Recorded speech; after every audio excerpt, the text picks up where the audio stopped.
Hi, I'm Andrew Clark, the Logistics Optimizer. In this clip from session 2 of the Fulfilment Forum, we talk about real-time profitability tracking.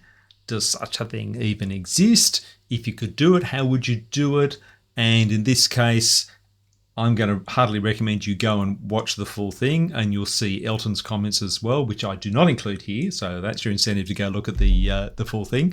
But in this clip, I just talk about my views on how you would do that from a warehousing perspective. So enjoy. Real-time profitability tracking. So terminology that's bandied about in the industry, and certainly if you go out and do a search that you'll find the topic around. Be interesting to get your feedback. Maybe Andrew, start with yourself. Is there anything really happening in this space at the moment? Is it a panacea that businesses might chase but never really get to? I've not come across anyone asking or offering real-time profitability tracking like in a warehouse system yet. Now notionally you could do it, right? Because typically what you're doing in a WMS is you're doing real-time activity tracking, right? So you're tracking the activities that are going on within the business. Could you work out a profitability at the end of every order?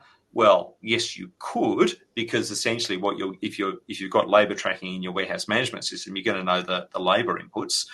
But profitability has a lot more than just the direct cost inputs. There's obviously the overall cost of the warehouse and depreciation on equipment and rent and lease and power, and there's a lot of other things that go into the profitability of a business beyond those direct costs. But I don't know anyone who's doing it.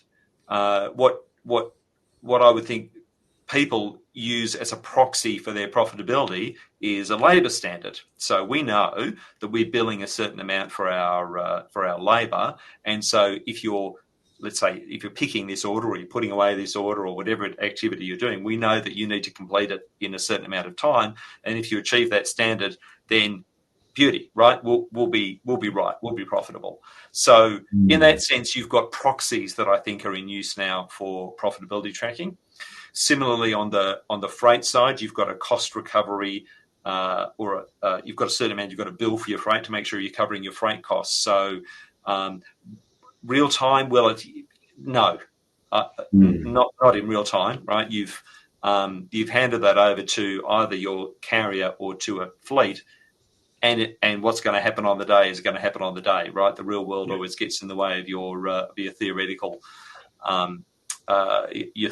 costs. And your carrier, if he has a bad day, is not going to charge you more for that delivery because you've got a contracted set of rates that he's going to bill you for.